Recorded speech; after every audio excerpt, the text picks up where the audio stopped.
On a cool Baguio morning, when the city is still rubbing sleep from its eyes and the pine-scented air feels extra crisp, you head west toward a hill that locals have been climbing for generations. The road narrows, the noise softens, and soon you're standing at the foot of Lourdes Grotto, a place that doesn't demand you to be religious to feel its calm. It's the kind of spot where even tourists instinctively lower their voices, as if the mountain itself is asking for quiet. The first thing you notice is the stairway. Step by step, the climb becomes part of the experience. Steady, simple, almost meditative. As you go higher, the sounds of Baguio drift farther away, replaced by small details. The tap of shoes on stone, the rustle of trees, the occasional murmur of a prayer. It's a short journey, but it feels meaningful, like you're leaving the busy part of the city behind and walking into a pause. At the top, the grotto opens into a peaceful space anchored by the shrine. People come here for different reasons. Some light candles, some sit quietly, some just breathe. And then you look out. Baguio spreads below you in layers of rooftops and hills, softened by the cool haze that the city is famous for. The view isn't flashy, it's gentle and grounding, like seeing the city from a kinder distance. Stay a little longer than you planned. Let your breathing slow. Take your photos, sure, but also take a moment that isn't for your camera. Lourdes Grotto has that rare tourist magic. It's both a destination and a feeling. When you finally start the descent, your legs might complain, but your mind will feel lighter, like you found a quiet corner of Baguio that's been waiting patiently for you all along.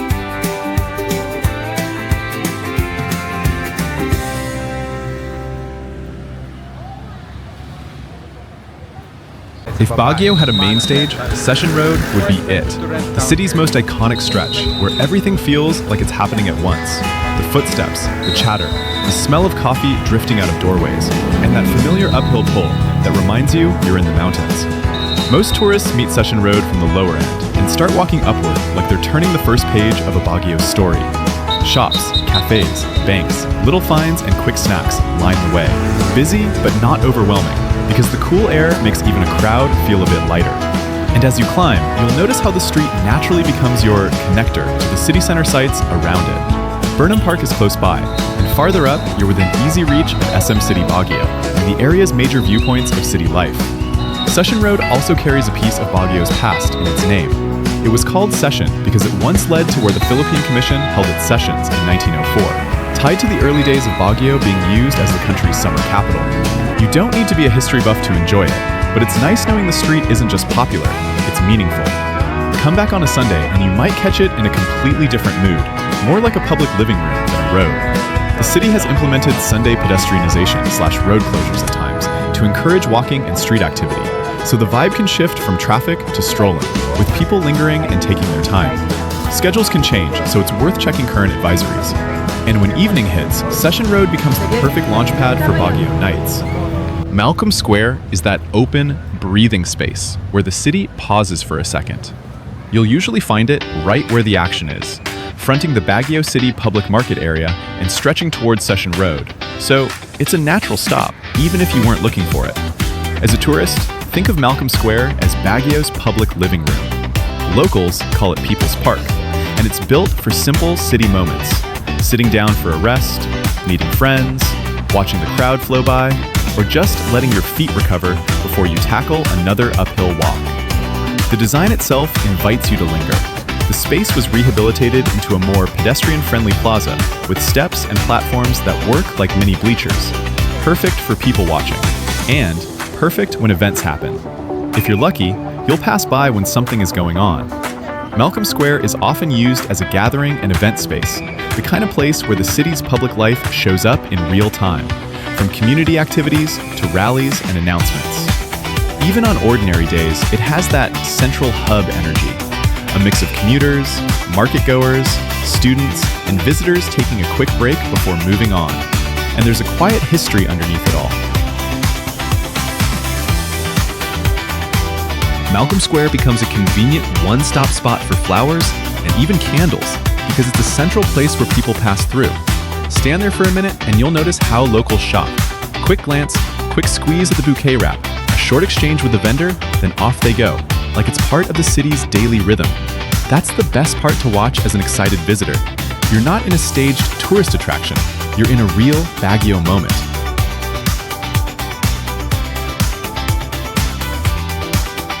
And because you're right by the market area, it's super easy to pair this with a food trip or a shopping run.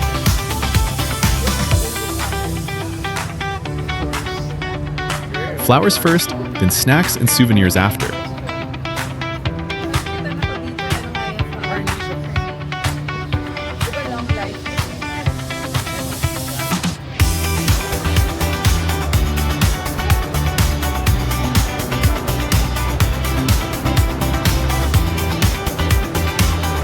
The moment you step into Baguio City Public Market, it feels like the city turns the volume up, in the best way.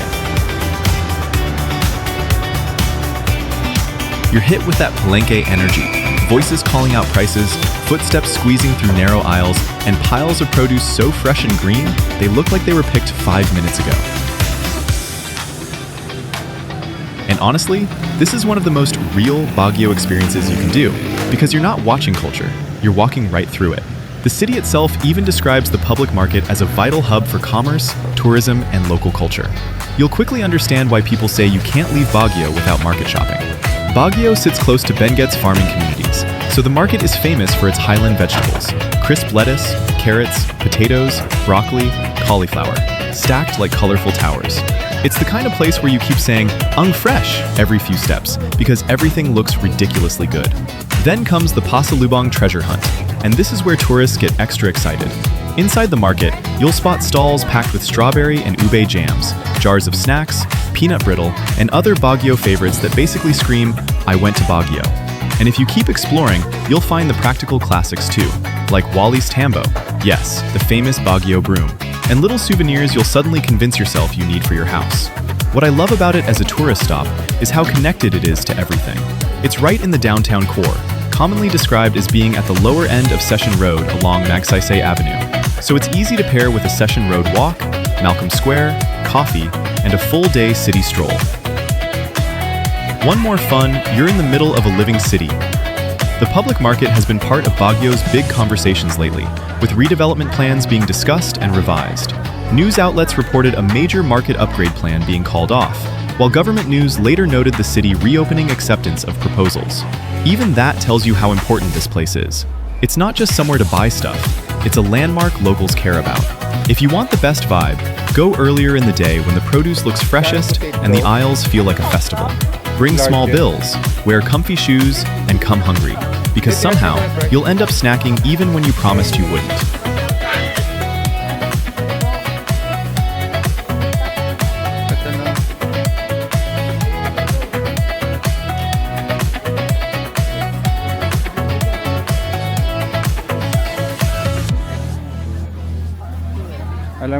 Walking down Session Road toward Burnham Park feels like Baguio slowly switching scenes for you, like you're leaving the city's main street energy and heading into its biggest open-air chill spot.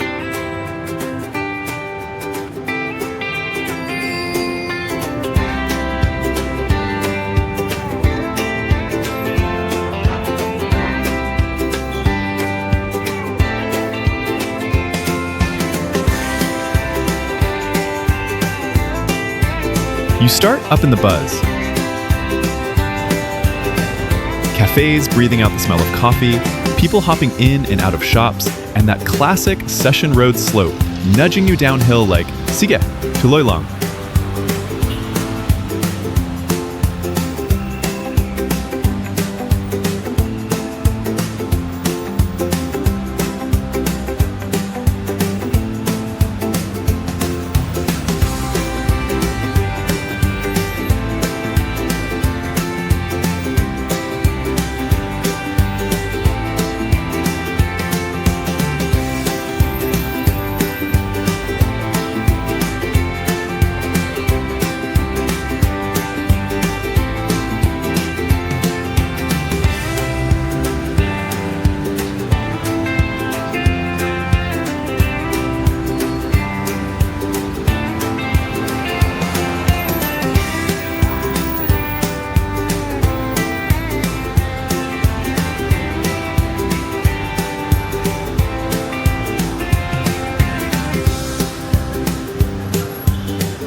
Park. Then you follow the flow toward the lower end of town, and you can almost feel the air get a little more open. As you get closer, the city noise doesn't disappear, it just changes. The streets widen, the pace relaxes, and the first hints of Burnham Park start showing up. More trees, more space, more families strolling like they've done it 100 times. Burnham Park sits right at the center of Baguio, beside Harrison Road and Quezon Road. And from Session Road, it's truly a short walk down toward Harrison Road. So it feels like the park just reveals itself when you've walked enough. Then, boom, you're there. One moment you're in the downtown rush, and the next you're looking at this wide green space where people rent boats, take selfies, snack, and let kids run around like it's their playground kingdom. It's that satisfying travel feeling. So this is why everyone says you have to come here. Burnham Park is one of Baguio's most well-known tourist spots, and it really acts like the city's communal backyard. If you happen to do this walk on a Sunday, it can feel even more tourist-friendly, because Baguio has implemented Sunday pedestrianization/closure of Session Road at times to encourage people to walk and enjoy the area without vehicles cutting through the vibe. My favorite way to do it?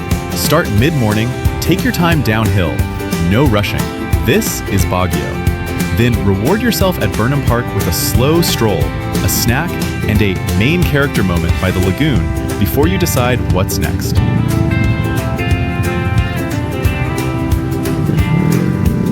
If Burnham Park is Baguio's big lungs, then Melvin Jones Grandstand is where the city's heartbeat gets loud in the most fun way. You walk along Harrison Road, and suddenly, the space opens up into this wide field, with the grandstand sitting there like a familiar landmark, as if it's been waiting for a crowd to gather. It's right inside Burnham Park, on the park's eastern side, so it feels super easy to stumble into, even if you were just passing by. As a tourist, what makes it exciting is the possibility of what's happening. On a normal day, it's a huge open area where people kick a ball around, jog, fly kites, or just sprawl on the grass and people watch. But when Baguio is in festival mode, this place transforms into an events ground. Think concerts, programs, parades, and the kind of community gatherings where you feel like you've walked into the city's public celebration. And then there's the wow, history happened here moment. Sources note that the grandstand and field have hosted major events, including a mass celebrated by Pope John Paul II in 1981, which gives the place a surprising weight beyond the casual picnic vibe. Tourist tip: swing by in the late afternoon when the light is softer and the whole area looks extra cinematic. Then pair it with a Burnham Park stroll, lagoon side after, and a quick food stop downtown. If you happen to be in Baguio during big weekends or festival season, check what's scheduled. You might catch the grandstand in full main event energy.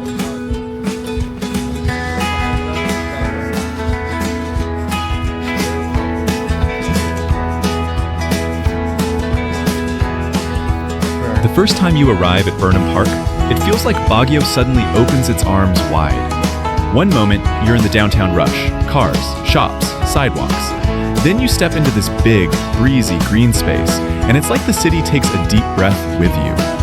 Burnham Park sits right in the heart of Baguio, and is often described as the city's breathing lung, a historic urban park designed as part of Daniel Burnham's plan for Baguio. As a tourist, the main character moment happens when you reach the lagoon. You'll see boats gliding across the water, some classic rowboats, some fun rentals, and it instantly turns into a vacation scene. Families laughing, couples taking photos, friends cheering each other on as they paddle. The lagoon is one of the park's best-loved features, and boating is easily the activity most visitors try first.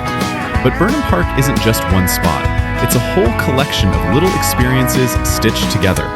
There are garden areas like the Rose Garden and the Orchidarium, open fields, and other leisure corners that make it easy to spend hours without noticing time. The park is large, about 32.84 hectares, so it never feels like you're trapped in one crowded area. You can always wander to a quieter side when you want. What makes it extra special is the vibe. It's not a tourist-only place. It's where locals jog, kids play, titas sit and people watch, and visitors blend right in. Go in the early morning and it feels peaceful and fresh. Go late afternoon and it turns lively and cozy, like everyone had the same idea to end the day outdoors. Tourist tip: wear comfy shoes, bring a light jacket, Baguio surprise chills are real. And plan your visit around a simple rhythm. Slow walk to lagoon boating, to garden stroll, to snack break. Because Burnham Park is best enjoyed when you're not rushing anywhere.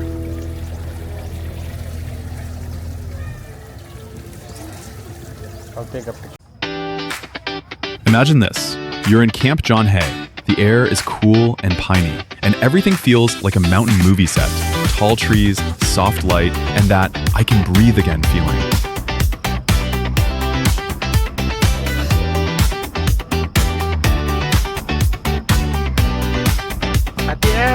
Then you spot it, the horseback riding station, often referred to as Chalan ni Caballo/Caballo handlers, where horses are already saddled up and guides are casually ready, like, game? As a tourist, the best part is how easy it is. You don't need to be an expert rider. This is more of a scenic, guided trail ride. The guides walk alongside and lead the horse, so you can relax and enjoy the view instead of worrying about, am I doing this right?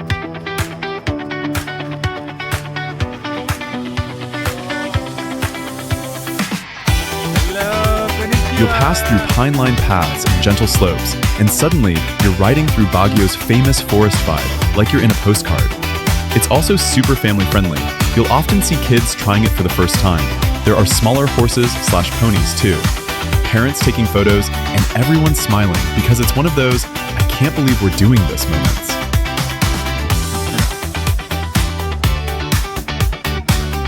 Hi, Rinku!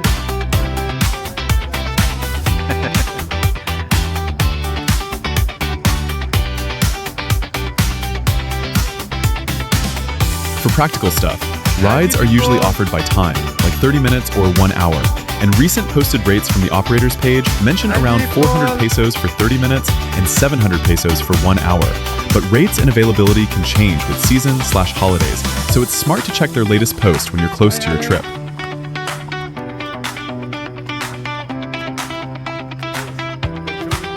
Tourist tips so you enjoy it more. Wear closed shoes, dusty paths happen. Choose pants/shorts you can move in, and bring a light jacket because John Hay can get extra chilly under the trees. And if you want the most main character photos, go morning to late afternoon when the light looks dreamy through the pines.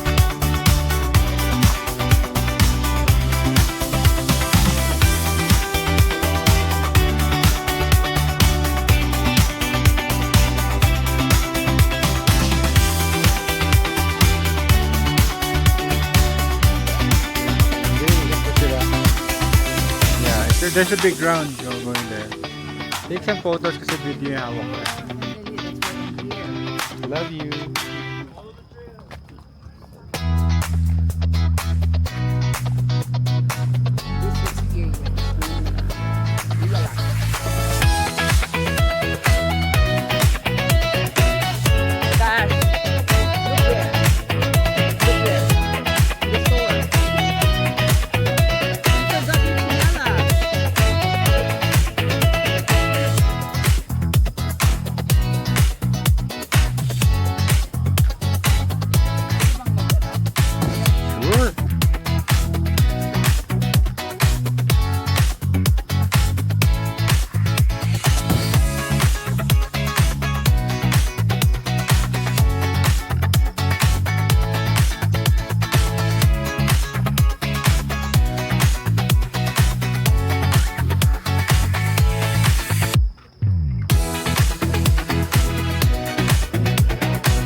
Picture this.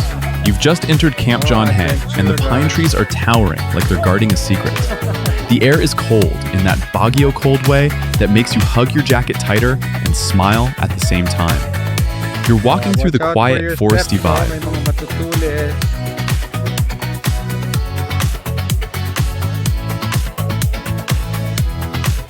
Then you notice the glow ahead. Warm lights, music floating in the air, and people moving toward one bright, festive corner like moths to a Christmas flame. And then you see it.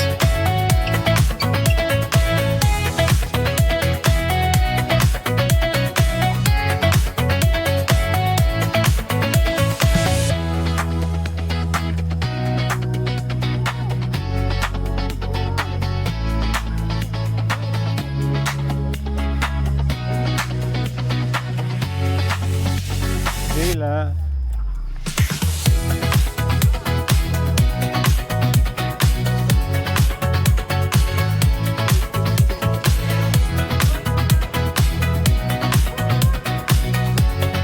Ayun! Nasa gitna.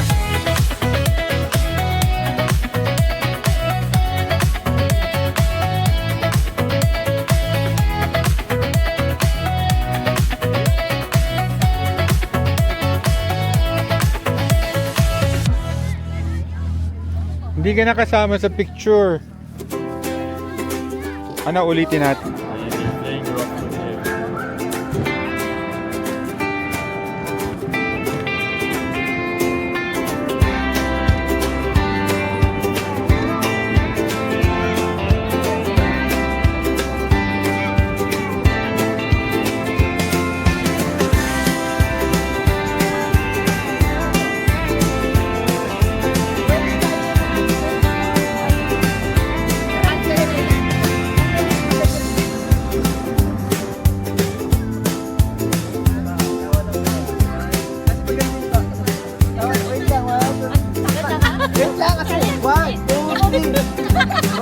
Wala pa nga. Ano ba yan?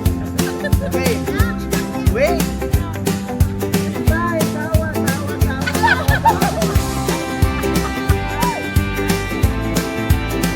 Tawa.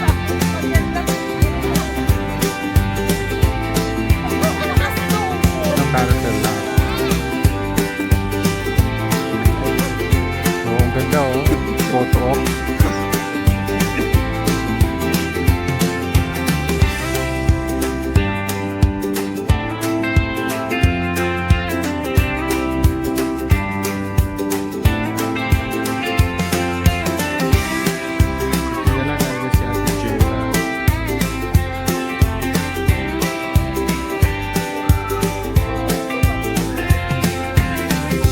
We're gonna let's break it. No, it's a souvenir.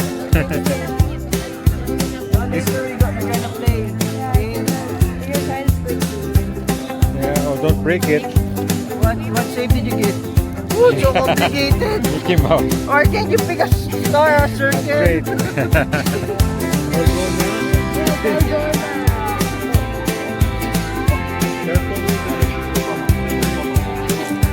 You might break inside your carousel.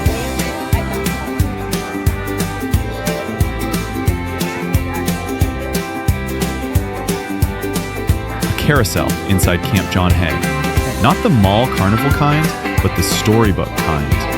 It's usually part of the holiday setups and Christmas market style events around the John Hay Hotel area, like the gardens/grounds near the Manor/John Hay hotels. Hello. So it feels extra magical because it's surrounded by pine trees and twinkling lights instead of city buildings. Daiji-chan. Beautiful. Happy J.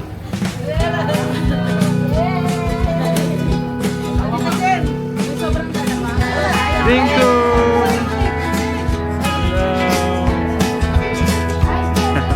Hi there, Ringo. Kayong malayo. As an excited tourist, you'll probably do what everyone does. You slow down without meaning to. You watch the horses go up and down, the lights reflecting on shiny details, kids squealing, adults pretending they're just here to watch, but obviously taking videos too. It's the kind of sight that makes you feel like you accidentally walked into a holiday postcard, especially when the whole area is dressed up with themed decor and nighttime shows that the Camp John Hay hotel grounds are known to do during the Christmas season. Lagay mo muna yung cellphone mo doon. Ay, Yes, sakay mo tuloy na. tayo ka na lang. Okay ka?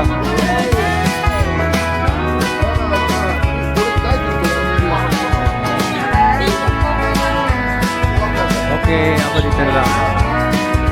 Oh, everybody ready? What makes it even better is the vibe around it. During these holiday events, it's not just ride and leave. It's usually ride plus stroll plus snack plus take photos. You'll see people drifting between the carousel and the nearby stalls/market setups, turning the whole area into a mini night out. Warm drinks, quick bites, families in matching jackets, couples posing under the lights, and that constant "ay ang ganda" energy. Then comes your turn. You step onto the platform, pick a horse or a seat, and as the carousel starts to spin, you get that cheesy but real moment where you realize, this is why people chase holiday vibes in Baguio. The cold air, the pine trees, the lights, the music, it all hits at once. And even if the ride is short, it feels like you've unlocked a tiny main character scene in the middle of the forest. Just a heads up so your expectations are perfect. This carousel inside Camp John Hay is typically seasonal, showing up during special holiday events/markets rather than being a guaranteed year-round attraction.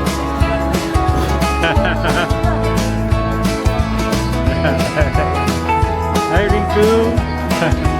Hello.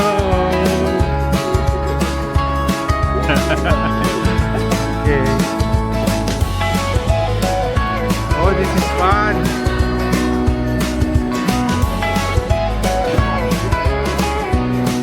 Treadmill. Oh.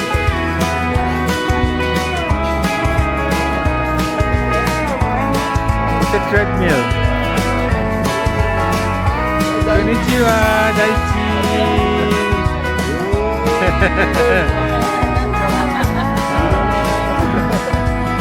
Welcome to my vlog.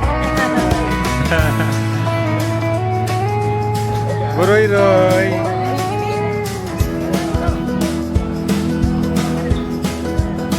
Beautiful.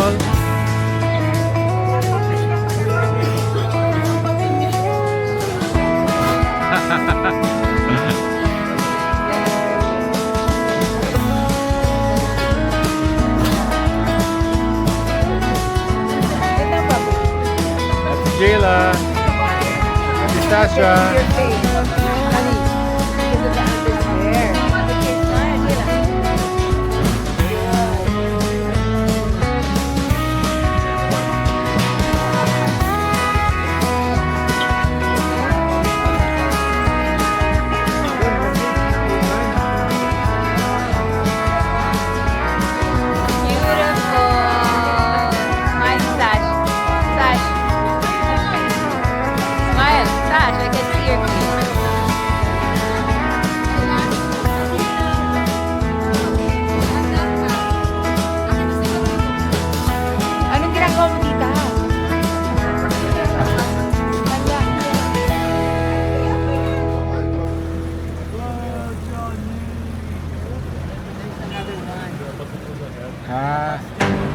Oo, nagpas na.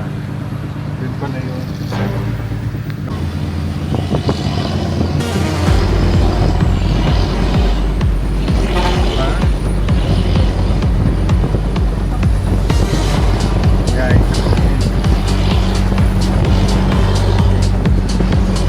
You're in Baguio, and it's one of those mornings where the cold feels extra crisp, like the air has edges. You pack up, sip the last bit of coffee, and start driving down. And then it happens. The road ahead turns milky. The trees fade into silhouettes. The city behind you disappears like it's being erased with a soft white brush. Fog. At first, it feels unreal, in the best tourist way. Like you're driving through a movie scene where the mountain is keeping secrets. Your headlights cut a pale tunnel through the mist, and every few seconds, a new shape appears. A pine tree, a bend in the road, a passing vehicle that looks like it's floating out of nowhere. Your excitement is loud inside your head, but outside, the world goes quiet. No wide views, no distant rooftops, just you, the road, and this slow, dreamy white curtain. And the feeling changes as you descend. In Baguio's higher parts, the fog can be thick and cold, hanging low over the road like it's resting there. You roll down a little farther and it shifts. Sometimes it thins out, sometimes it swirls back in heavier, especially near curves, dips, and tree-lined stretches. One minute you're like, wow, this is magical. And the next minute you're like, okay, focus, this is serious. That's the mountain's personality. Beautiful, but it demands respect. As a tourist, the best part is how the fog makes everything feel slower and more dramatic. Your drive becomes a little adventure. Every turn is a reveal. You start noticing details you'd normally ignore. Reflective road markers suddenly become your best friends. The sound of tires on damp pavement gets louder, and the taillights of the car ahead become this steady red guide in whiteness. Even the smell changes. Cool air, wet earth, pine, sometimes a hint of wood smoke in the distance. But here's where the excited tourist turns into the smart tourist, because fog driving has rules if you want the magic without the danger. Go slow on purpose. Not a little slow. Slow enough that you can stop safely within what you can see. Use low-beam headlights, or fog lights if you have them. High beams can bounce off the fog and make visibility worse. Follow the lane lines/reflectors, not the car in front's speed. Their risk tolerance might be different from yours. Increase your following distance, way more than usual. Avoid sudden braking and sudden turns. Smooth and steady is the vibe. No hazard lights while moving, generally. They can confuse drivers behind you. Use them if you're stopped or there's a sudden hazard. If it gets too thick, pull over somewhere safe, not on a blind curve. Keep your lights on and wait it out. Fog can change fast. Then comes the best Baguio goodbye moment. You descend far enough and the fog begins to break. The white veil starts tearing into patches, and suddenly you catch glimpses. Hills, rooftops, sunlight trying to push through. It's like the mountain is slowly letting you go. One last curve, one last swirl of mist, and then, boom. The view opens up again, and you feel that little travel thrill in your chest. I really drove through the clouds.